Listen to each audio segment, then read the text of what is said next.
ஒரு விஞ்ஞானி எல்லா நாட்டு மூளையும் வச்சு ஆராய்ச்சி பண்ணுறதுக்காக ஒவ்வொரு நாட்டிலையும் இறந்த மனிதனுடைய மூளையை விலைக்கு கேட்டான்.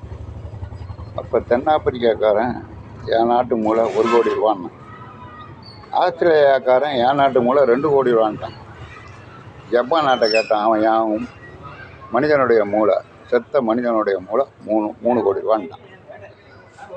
அமெரிக்காக்காரன் 4 கோடி ரூபா சொன்னான், ரஷ்யாக்காரன் 5 கோடி ரூபா சொன்னான். சரி, இந்தியா தான் பாக்கி, இந்தியாவை கேட்டு பார்ப்போம் அப்படின்னா இந்தியா காடிக்காரன் 50 கோடி ரூபான்ட்டான் மூளையை. யோ, என்னையா உன் நாட்டு மூளை மட்டும் பேசலா, 50 கோடி ரூபா சொல்கிற? யோ, ஒரு கடையில் போய் ஃப்ரெஷ்ஷாக உள்ள ஷர்ட்டு, புது சட்டை எடுப்பீங்களா, பழைய சட்டை எடுப்பீங்களா? ஃப்ரெஷ்ஷாக உள்ள பாத்திரம், புது பாத்திரத்தை எடுப்பீங்களா, பழைய பாத்திரத்தை எடுப்பீங்களா? புதுசாக தானே எடுப்பீங்க. அதே மாதிரி எல்லா நாட்டையும் செத்து போனவன மூளை கொஞ்சம் கொஞ்சம் செலவு பண்ணியிருக்கானோ, இங்கே யாரும் செலவு பண்ணாமல் ஃப்ரெஷ்ஷாக வச்சுருக்கான். அதனால 50 கோடி ரூபா அப்படின்னு